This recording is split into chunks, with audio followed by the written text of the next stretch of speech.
오늘 우리에게 주시는 하나님의 말씀 요한계시록 1장 19절부터 2장 7절까지 말씀입니다. 요한계시록 1장 19절부터 2장 7절까지 말씀. 세번역 성경으로 저와 함께 한 절씩 교독하시겠습니다. 그러므로 너는 내가 본 것과 지금의 일들과 이 다음에 일어날 일들을 기록하여라. 내 오른손에 7별과 7 금촛대의 비밀은 이러하다. 7별은 7 교회의 심부름꾼이요 7 촛대는 7 교회다. 에베소 교회의 심부름꾼에게 이렇게 써보내라. 오른손에 7별을 주시고 7 금촛대 사이를 거니시는 분이 말씀하신다. 나는 내가 한 일과 내 수고와 인내를 알고 있다. 또 나는 내가 악한 자를 참고 내버려 둘 수 없었던 것과 사도가 아니면서 사도라고 자칭하는 자들을 시험하여 그들이 거짓말쟁이임을 밝혀낸 것도 알고 있다.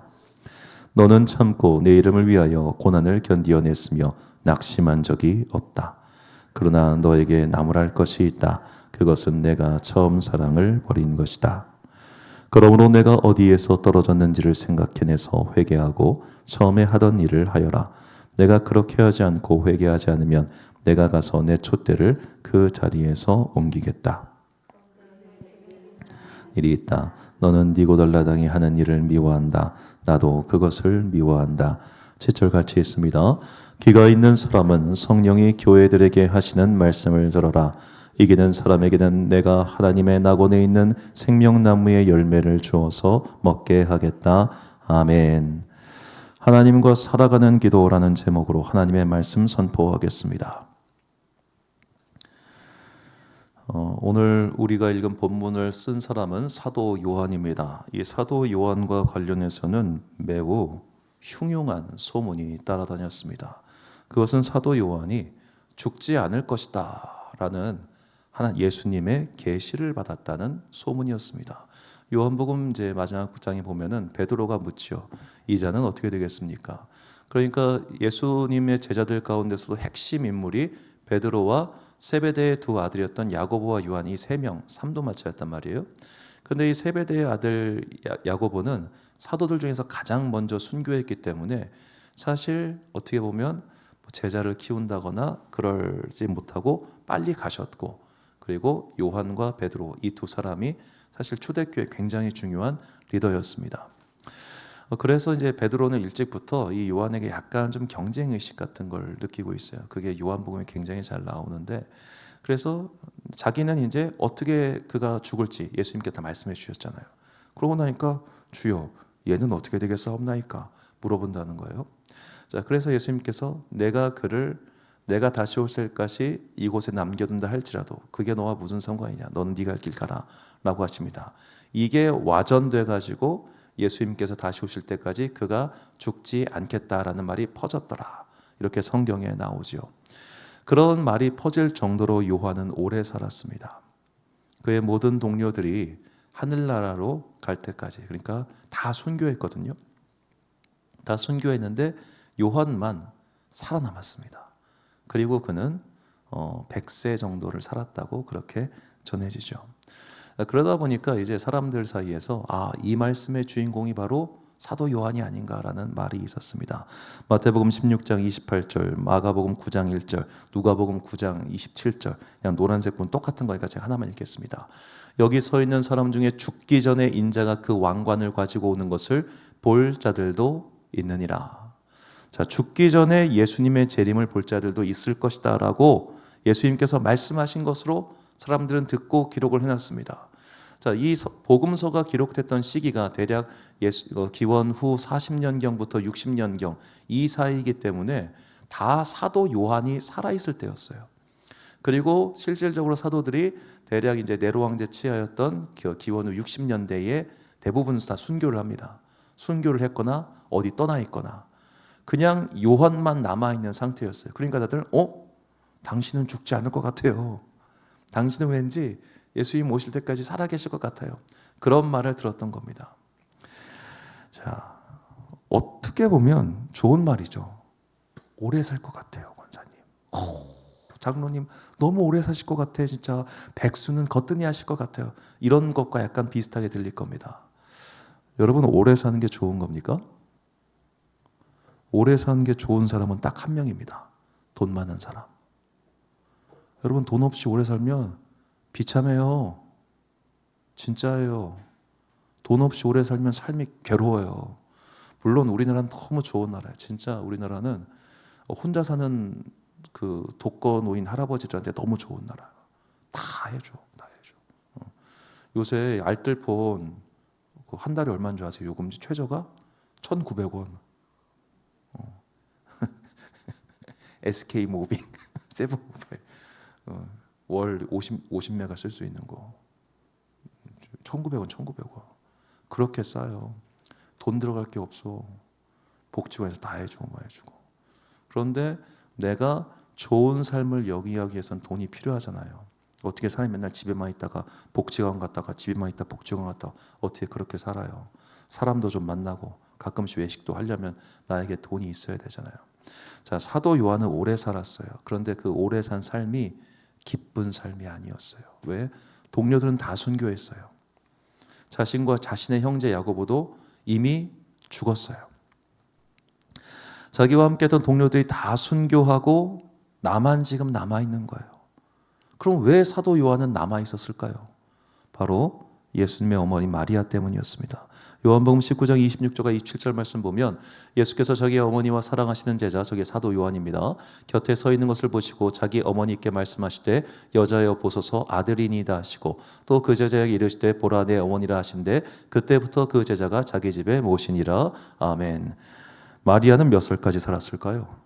이렇게 사도 요한이 마리아를 모시고 살았는데 가톨릭 교회에서는 마리아가 승천했다고 주장하기 때문에 대략 기원 후 41년 내지 44년 요때 마리아가 몽소승천하셨다.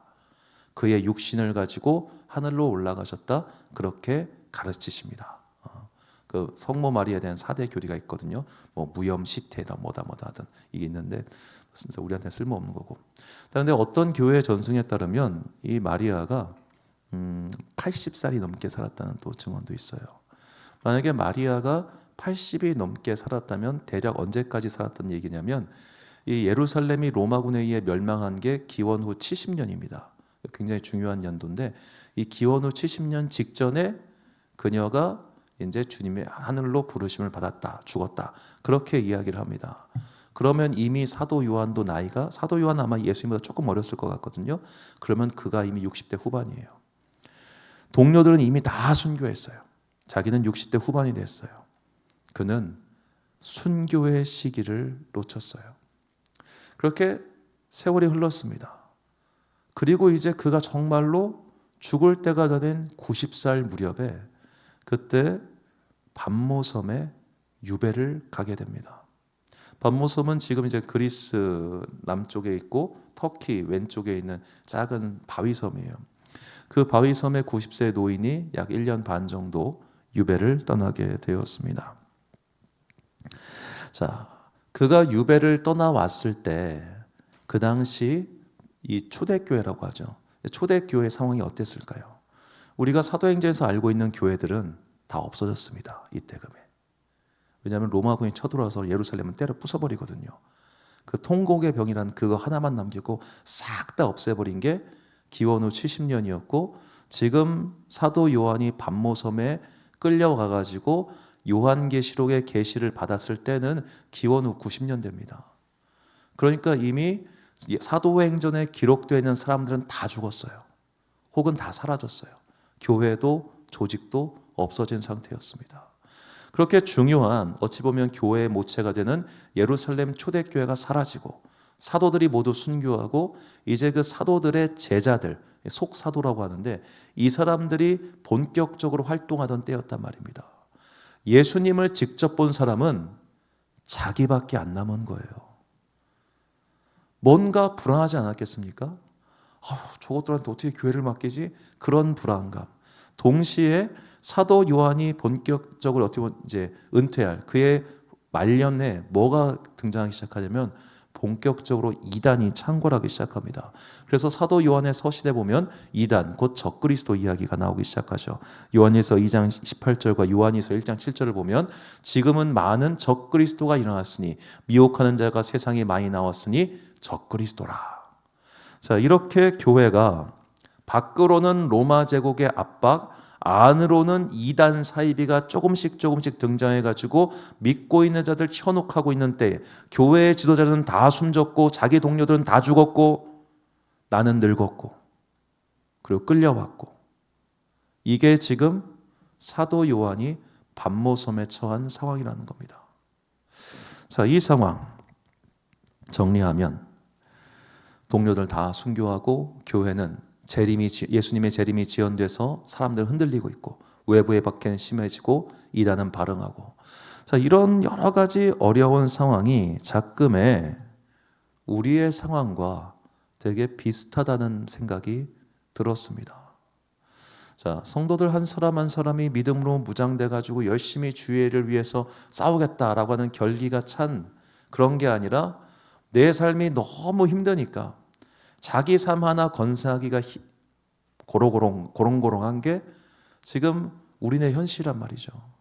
그냥 내 한 몸, 기껏해야 내 가족, 이거 외에는 누구를 돕거나 누구를 위해 기도할 여력조차 없는 그런 안타까운 상황이 우리의 현재 믿음 상태라는 겁니다.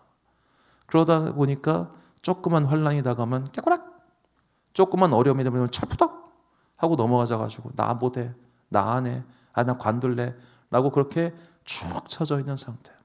교회뿐만 아니라 개인의 신앙도 용기를 가지고 싸워서 승리하고 기도의 영역을 확장하는 노력보다는 그저 철푸덕 엎어지는 그런 상태. 그것이 참 못내 안타까운 상황이죠. 자, 이렇게 사도 요한이 반모섬에서 끌려왔을 때 그는 아마 굉장히 낙심했을 겁니다. 90이 넘어서 강제 노동자에 끌려와가지고 바위섬을, 지금도 사진 찍힌 거 보면 되게 바위로만 가득한 되게 그냥 초라한 작은 섬이에요.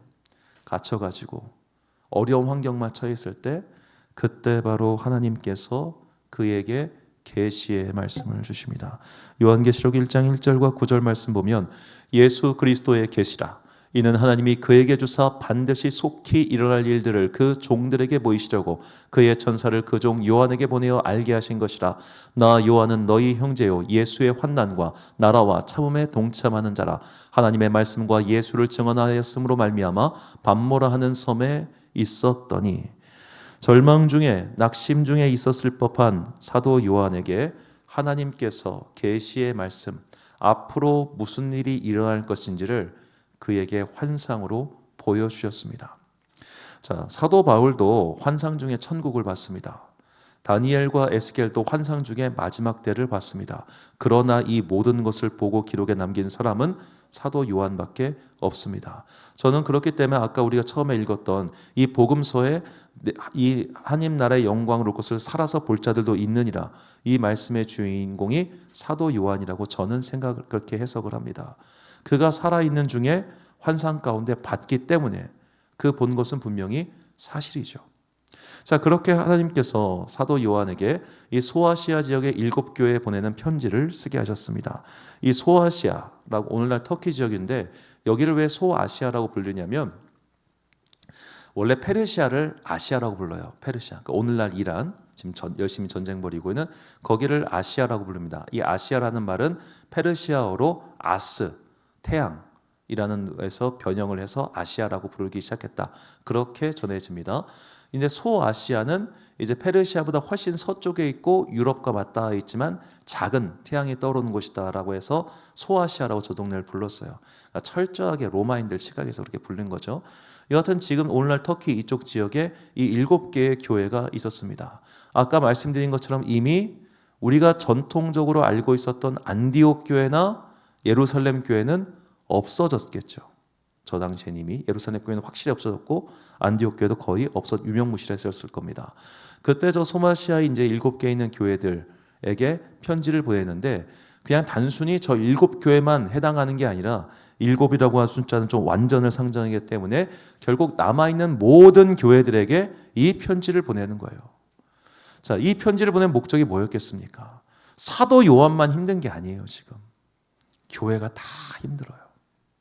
사도들은 죽고 그의 제자들이 교회를 지도하고 있었으나 예수님은 더디 오시고 그때는 성경책이 없잖아요. 그때는 뭔가 인증되어 있는 기관도 없었잖아요. 그러니까 모든 게 불확실하고 불투명하니까 다들 흔들렸고 이단에 넘어가고 교회가 어려워지고 이런 복합적인 상황에 있는 모든 교회들에게 하나님께서 사도 요한을 통하여 계시를 주셨고 그 계시의 말씀을 전하라 하신 겁니다. 그 서두가 오늘 본문 말씀입니다. 본문 1장 20절 말씀 보니까 내가 본 것은 내 오른손에 7별의 비밀과 또 7금 촛대라. 7별은 7교회의 사자요 7촛대는 7교회니라. 자, 여기서 사자라고 번역한 헬라어 앙겔로스는 보통 대부분 다 천사라고 번역을 하는데 그 외에 교회의 일꾼, 하나님의 종들을 사자라고 부르는 경우가 이제 또 나옵니다. 대표적으로 이제 고린도 후서 8장 23절 말씀인데요. 우리 형제들로 말하면 여러 교회의 사자들이요 그리스도의 영광이니라. 이럴 때 이 사자도 또한 앙겔로스입니다. 그러니까 이 본문 1장 20절의 이 말씀은 7교회를 지금 사역하고 있는 목회자들과 7교회의 성도들, 즉 모든 교회의 일꾼들과 성도들에게 보내는 편지라는 거예요. 모든 교회에게 주시는 그 편지, 그 편지의 핵심 내용이 뭐냐? 바로 본문 2장 1절입니다. 에베소 교회 사자에게 편지하라. 오른손에 있는 7별을 붙잡고 7 금촛대 사이를 거니시는 이가 이르시되. 별을 붙잡고 촛대 사이를 거니시는 분, 누굽니까? 이 편지의 발신자는 바로 하나님이시죠. 하나님이 7별과 7별을 붙잡았다. 즉 당신의 종들을 붙잡으셨고 촛대 사이를 거니신다라고 말합니다. 여기서 거닐다라고 번역한 헬라어는 페리파테오인데 이는 돌아다니다는 뜻과 함께 살아가다라는 뜻이 있어요. 굉장히 의미심장한 건 이 단어가 이제 신약성에 대략 80번 정도 나오는데 이 80회가 대부분 다 이 동사의 주어는 인간입니다. 성도입니다. 성도에게 일일이 걸어가라 명령적으로 많이 나와요. 그런데 요한계시록에서는 이 동사의 주어가 하나님으로 딱 2번밖에 나오지 않습니다. 하나님께서 7 금촛대 사이를 걸어가신다, 살아가신다. 무슨 뜻일까요? 바로 하나님이 교회를 붙들고 계시고 지금 우리와 함께 살아가고 계시다는 겁니다. 우리와 함께 살아가고 계시다. 너희끼리 야 내가 다 줬잖아. 알아서 좀 잘 살아봐. 일 좀 똑바로 해봐. 이게 아니라 내가 너 붙들고 있어. 그리고 내가 너와 함께 지금 살아가고 있어. 살아가고 있어. 우리가 걷는 이 길을 홀로 걸어가게 내버려 두시는 게 아니라 붙잡고 같이 뚜비뚜바 뚝뚜바 같이 걸어가고 계시다는 거예요. 손잡고. 그래서 우리에게는 외로워 보이나 외롭지 않은 것이고 괴로워 보이나 괴롭지 않은 겁니다. 바로 이 이야기를 남아있는 모든 교회들에게 사도 요한을 통해 전해주고자 하신 것이죠. 너 지금 힘들지? 너 지금 외롭지? 너 지금 불안하지? 걱정하지 마. 내가 네 손 붙잡고 있고 내가 너와 함께 걷고 있어. 그러니까 네가 받은 이 복음의 가치를 끝까지 함께 가라. 그러면 네가 나와 함께 살아가게 될 것이다. 요한계시록 3장 4절 말씀 보니까 그러나 사대에는 자기 옷을 더럽히지 않은 사람 몇이 있다. 그들은 흰 옷을 입고 나와 함께 다닐 것인데 그들은 그럴 자격이 있기 때문이다. 나와 함께 다닌다. 그러니까 희망을 포기하지 않고 소망을 놓지 않고 계속해서 주님께서 붙드시는 그 손을 잡고 주님과 함께 걸어가는 그 사람은 나중에는 흰 옷을 입고 정말로 주님과 함께 거닐게 된다는 거예요. 당당하게 개선장군처럼. 그날이 올 것이니 그날이 올 때까지 너희가 좌절하거나 낙심하거나 포기하거나 다 팽개치지 말고 정신 똑바로 차리고 믿음의 길을 끝까지 걸어가라. 이것이 오늘 마지막에 교회에게 남겨진 편지의 본뜻입니다. 그 뒤에 나오는 환상은 우리가 이것이 뜻이 무엇일까 굳이 막 억지로 해석할 필요는 없어요. 어차피 몰라요. 어차피 몰라. 이거는 임하면 깨닫게 되지만 임하기 전까지는 추측에 불과합니다. 그러니까 중요한 건 환난이 아니에요. 중요한 건 어떠한 환난이 오고 어떠한 일들이 벌어지더라도 지금 나의 손을 붙잡고 계신 예수님의 손을 놓지 않고 지금 나와 함께 살아오고 계신 하나님과 동행하는 것, 이것이 교회에게 남겨진 사명이고 우리에게 남겨진 사명이라는 겁니다. 그래서 하나님께서 교회를 붙잡고 계시며 교회가 함께 살아가고 계신다. 우리는 결코 이것을 잊어서는 안 됩니다. 이것을 잊어버리면 우리도 그냥 어떻게든 나 혼자 개인적으로 먹고 살아보겠다고 발버둥 치다가 망할 수밖에 없는 것이죠. 그래서 점점 이것을 잊어가고 있는 교회들에게 다시 한번 상기시킵니다. 내가 너와 함께 있다는 것, 내가 너를 붙잡고 있다는 것, 이것을 깨달아라 라고 말이죠. 그 깨달음의 방법이 본문 4절과 5절입니다. 그러나 너를 책망할 것이 있나니 너의 처음 사랑을 버렸느니라. 그러므로 어디서 떨어졌는지를 생각하고 회개하여 처음 행위를 가지라. 아멘. 처음 사람, 처음 행위. 옛날엔 정말 많이 부른 찬양인데 지금은 거의 부르지 않는 찬양. 내가 처음 주를 만났을 때 외롭고도 쓸쓸한 모습. 이게 키가 엄청 높아가지고 안 부르는 것도 있긴 한데 아마 4분의 3박자 노래일 거예요.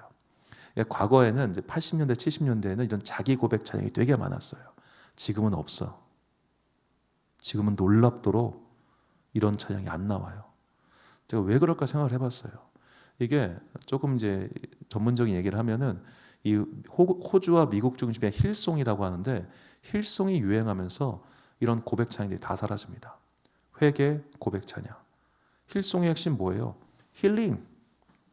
날 치유해 주소서. 내가 치유의 대상이 됐어요. 회개가 없어졌어요. 저는 그래서 조금 이런 오히려 과거에 이런 고백적인 찬양들이 좀 많이 나왔으면 좋겠는데 뭐 제가 이제 많이 안 들어서 그런지 모르겠지만 좀 안타까운 부분이 여튼 있습니다. 자, 이렇게 나의 처음 그 모습, 주님을 만났을 때 그 모습, 그때의 그 열정을 교회와 성도가 모두 회복해야 한다는 겁니다. 한국교회 초창기 모습은 제가 뭐 설교 때 엄청 많이 이야기했으니까 더 길게 설명하지 않겠습니다. 한국교회 초창기 모습을 이제 19세기 말부터 이제 교회의 이 한반도 땅에 성경이 들어오기 시작하거든요. 그때 초창기 모습은 단순하게 말하면 말씀대로 살자였습니다. 그들은 말씀대로 살았습니다. 그러니까 말씀의 그 빌레몬서를 보고 자기 집 하녀죠. 하녀를 수양딸로 삼아요. 말씀을 읽고 자기 노비들 다 풀어줘 버려요. 말씀을 읽고 그대로 살았어요. 그들이 성경을 딸딸 외웠겠습니까? 아니요. 지금 온 신약 성경 견서, 그땐 견서라고 했잖아요. 견서. 그거 읽고 그냥 거기 있는 말씀 하나 붙잡고 실천하고 살았어요. 내 안에 뭔가 뜨거움이 생겨서? 아니, 실천했어요. 그러자 뜨거움이 왔어요. 그들은 말씀대로 살기에 노력했고 말씀대로 살기 위해 가족도 버렸어요. 말씀대로 살기 위해 목숨도 걸었습니다. 그 유명한 문중경 전도사, 그가 섬 사람 아닙니까? 섬에서 목포까지 도망쳐 나가요. 결혼한 여자가. 잡히면 죽어요. 그런 시대에 예수 믿겠다고 뛰쳐나간 거예요. 영혼을 구원하겠다고. 그런 겁니다. 그들은 그렇게 살았습니다. 반면 우리는 어떻습니까? 너무 따지는 게 많지 않나요? 저도 그렇습니다. 내가 할 수 있는 것만 하려고 합니다. 할 수 없는 거는 눈을 감아버립니다. 주님 나 못해요. 이래버립니다. 그리고 못하는 이유를 찾습니다. 내가 아직 성령 충만하지 않아서 그래요. 성령 충만 나도 이거 할 수 있어. 주님 나한테 먼저 성령을 좀 주셔요. 이렇게 기도하죠. 제가 그렇게 기도해요. 실천을 하면 성령이 올 텐데 내가 실천 못하는 건 성령 충만 안에서야 라면서 도망칩니다. 우리가 이러니까 처음 행위에서 멀어진 거예요. 용기를 가지고 결단을 내리고 실천해 봅시다. 실천해 봅시다. 어려운 거 물론 힘들죠. 그걸 왜 몰라요. 나도 못하는데. 그런데 그렇게 용기 있게 발을 내디디면 우리가 하나님의 함께 살아가심을 체험할 수 있습니다. 그러니까 우리 한국교회 초대교회 성도들이 그렇게 용기 있게 생명을 걸었던 거예요. 걷다 보니까 길이 뚫리더라는 거지. 마치 언약궤를 맨 제사장들이 요단강 물이 철철철 흐르는데 발을 내딛자 물이 마른 것처럼, 물이 마르니까 언약궤를 맨 제사장들이 건너간 게 아니에요. 물은 흐르고 있는데 그들은 그냥 갔다니까요. 들어가니까 물이 마른 거지. 하나님은 오늘 우리가 그렇게 들어가기를 원하신다는 겁니다. 말씀 앞에 철저히 순종할 때 길이 열린다는 것을 잊지 마십시오.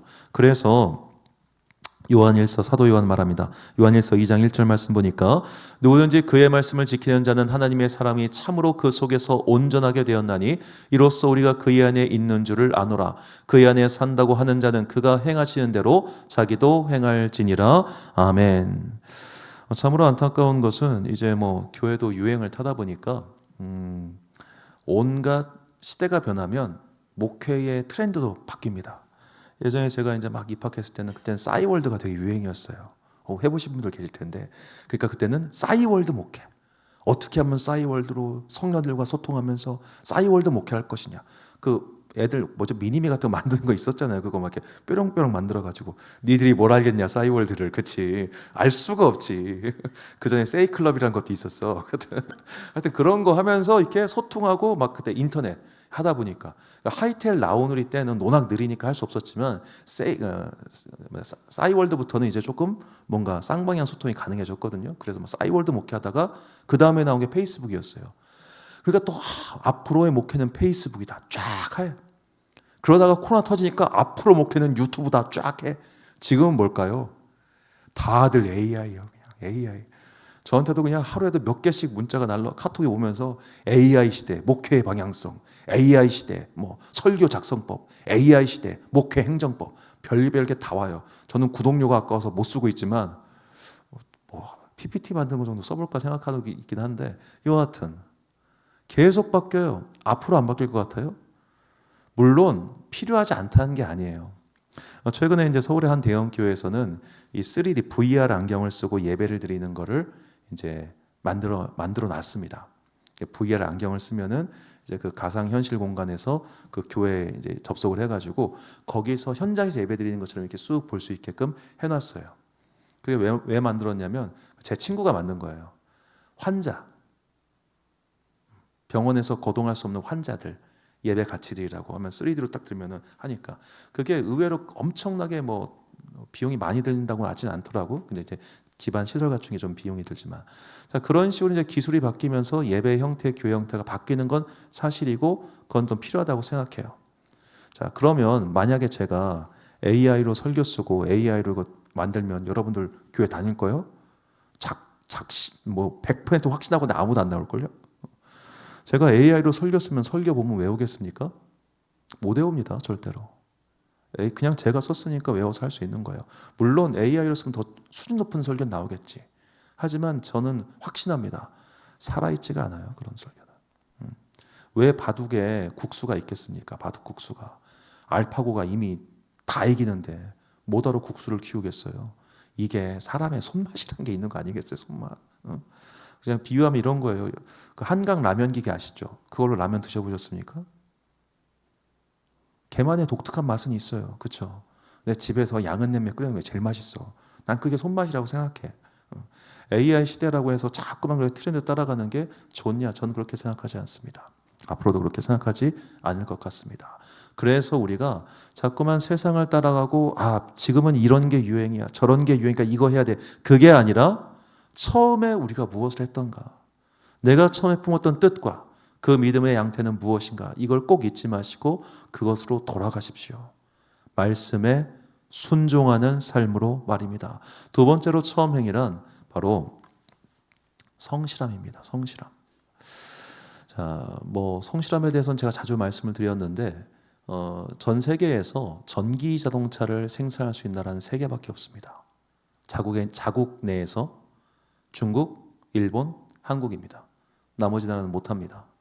자국 내에서 배를 만들 수 있는 나라도 이 3개밖에 안 된다고 합니다. 왜 이렇게 됐을까요? 유럽 사람들은 못합니다. 왜 못할까요? 이 사람들은 제조업이 붕괴했거든요. 제조업이 왜 붕괴했을까? 이 사람들은 날씨가 좋으면 날씨가 좋아서 출근을 안 하고, 날씨가 나쁘면 날씨가 나빠서 출근을 안 하고, 기분이 나쁘면 기분이 나빠서 출근을 안 한대요. 그러니까 미국 현지에 공장을 세운 사람이 너무너무 힘들어하는 게, 얘네들은 기분 따라 출근하고 기분 따라 출근 안 하고, 그리고 기분 따라 일하다가 기분 따라 퇴근해 버린대. 이게 뭐야? 우리 중에 그런 사람이 없을걸요? 내가 아무리 기분이 더더더더 해도 제 시간에 출근하는 게 몸에 밴 사람들. 제조업 국가는 이런 국가라는 겁니다. 이런 성실함이 우리 믿음 생활에도 있어야 됩니다. 왜 이렇게 내 기분 따라서 믿음이 요동을 칩니까? 내가 기분이 좋으면, 내가 심신이 편하면 그냥 예수 그리스도의 사랑이 넘쳐. 다 사랑해 줄 수 있을 것 같아. 내가 기분이 나쁘면 내가 가론 유다요. 다 죽어라, 죽어라, 죽어라, 꼴보기 싫은 것들. 죽어라, 나가라, 죽어라, 죽어라, 나가. 왜 그러냐고.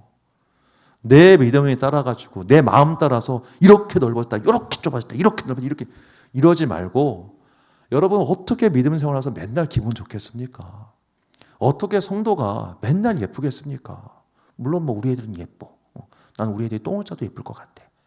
진짜 똥 싸면 나도 답이 없긴 한데만, 자, 우리가 정말로 나의 컨디션에 따라서 사랑이 바뀌고 나의 컨디션에 따라서 사역이 바뀌면 최악이에요. 제가 진짜 그런 교회, 유독 교회에서 이 성실한 제조업 국가에서 그런 분들이 있어요. 한참 봉사하다가 중간에 나 안 할래 하고 안 해버려. 왜요, 권사님? 기분 나빠. 장난이에요? 그게 나이 60 먹은 사람이 할 말이요? 감정을 다스리질 못해요. 그러면 당연히 처음 상에서 이렇게 멀어지는 겁니다. 내 기분 따라 믿음 생활하지 마십시오. 내 감정 따라 믿음 생활하지 마십시오. 기분 좋을 때도 있고, 기분 나쁠 때도 있고, 행복할 때도 있고, 어려울 때도 당연히 있는 겁니다. 그런 것과 관계없이 성실한 사람에게 하나님께서 은혜를 베풀어 주십니다. 왜? 주님이 성실하신 분이시기 때문입니다. 하나님은 성실한 사람을 사랑하십니다. 비가 오나 눈이 오나 괴로우나 슬프나 변함없이 믿음의 자리를 지키는 그 사람에게 성령의 은혜가 임한다는 것을 결코 잊지 마십시오. 바로 그 사람, 처음 행위를 가짐으로써 말씀에 순종하고 나의 감정과 상관없이 성실하게 행하는 사람에게 하나님께서 복을 주시는데, 그 복이 무엇이냐? 본문 7절입니다. 귀 있는 자는 성령이 교회들에게 하시는 말씀을 들을지어다. 이기는 그에게는 내가 하나님의 낙원에 있는 생명나무의 열매를 주어 먹게 하리라. 아멘. 생명나무의 열매를 주겠다. 그럼 이 생명나무에 효능이 있을 거 아니에요? 효능. 우리가 뭐 효능을 알고 먹어야지 그냥 아무거나 먹으면 큰일 나잖아요. 그 효능이 나오는데 요한계시록 22장 2절 말씀 보니까 길 강 좌우에 생명나무가 있어 12가지 열매를 맺되 달마다 그 열매를 맺고 그 나무 잎사귀들은 만국을 치료하기 위하여 있더라. 아멘. 생명나무에는 기능이 있습니다. 바로 치료, 회복입니다. 그러거나 말거나 말씀에 순종하는 사람, 그러거나 말거나 나의 감정에 상관없이 성실하게 주님을 믿는 사람에게는 무엇이 일어나느냐? 회복이 일어난다는 거예요. 회복이. 창조의 그 선한 상태로 하나님께서 회복시켜 주시고 그의 인생의 망가진 부분을 고쳐주시고 그를 통하여 만국이 복을 받는 회복의 역사가 일어나게 된다는 겁니다. 이것이 오늘 모든 교회와 모든 성도가 꿈꿔야 할 믿음의 목표입니다. 하나님께서 나를 붙들고 계십니다. 하나님께서 이미 나와 함께 살아가고 걸어가고 계십니다. 그러니 이제 용기를 가지고 나의 삶 속에 주어진 말씀에 순종해 봅시다. 용기 있게 그 한 걸음 내딛어 봅시다. 그러면 그 순종하는 길 속에서 답이 우리에게 주어질 겁니다. 또한 성실하게 꾸준히 그 길을 걸어가십시오. 그러면 그 끝에 바로 생명나무의 열매가 있어서 그 나무의 열매로 말미암아 우리의 삶에 회복의 역사가 일어납니다. 성실한 사람, 성실한 사람. 저는 그 다윗이 바로 그 성실한 사람 중에 하나였다고 생각합니다. 다윗의 인생에 얼마나 많은 굴곡이 있었습니까? 그러나 그가 변함없이 성실하게 하나님께 매달렸기 때문에, 그가 죄 가운데도, 그는 잘 살 때도 하나님께 매달렸고 죄 지었을 때도 하나님께 매달렸어요. 이게 되게 중요해요. 죄 지으면 하나님께 기도하는 사람 너무 많아요. 나 같은 게 무슨 죄가 있다고. 아유, 나 이번 주에 너무 게을르게 살았어. 아유, 그냥 기도 좀 쉬어야겠어. 그러면 너 기도해야지. 띡! 열심히 해야지. 그렇게 내가 주님께 매달리고 성실하게 살아갈 때 하나님은 우리의 삶 가운데 회복의 역사를 일으켜 주실 것입니다. 다윗의 이 기도와 간구가 우리의 믿음의 목표가 되기를 간절히 소망합니다. 시편 51편 10절과 12절 말씀 우리 같이 한 목소리로 봉독하겠습니다. 시작. 하나님이여 내 속에 정한 마음을 창조하시고 내 안에 정직한 영을 새롭게 하소서. 주의 구원의 즐거움을 내게 회복시켜 주시고 자원하는 심령을 주사 나를 붙드소서. 아멘. 사랑하는 지혜빛 광성교회 성도 여러분, 그리고 이 금요일 저녁 함께 기도하고 계신 귀한 주님의 자녀 여러분, 교회와 교회를 이루는 모든 공동체가 살아나야 합니다. 그것은 우리가 하나님께서 지금 나의 손을 붙들고 계시고 나와 함께 살아가고 계시다는 것을 깨달을 때부터 시작합니다. 그것을 잊지 마시고 용기 내어 우리 한 걸음씩 말씀에 순종해 봅시다. 어려운 것부터 하나하나 용기 내어 순종하면 반드시 놀라운 기적이 일어나게 될 것입니다. 또한 그 길을 성실하게 끝까지 가보십시오. 성실하게 끝까지. 때로는 낙심한 일도 있고 때로는 하나님의 무응답 때문에 지치는 때도 반드시 있겠지만 끝까지 성실하게 가는 사람은 반드시 생명나무의 열매를 먹게 될 것이고 그 삶 가운데 치료와 회복의 역사가 일어나게 될 것입니다. 이 약속의 말씀이 이 땅의 모든 교회와 또 모든 성도들에게 임하시기를 예수님의 이름으로 축원합니다. 우리 함께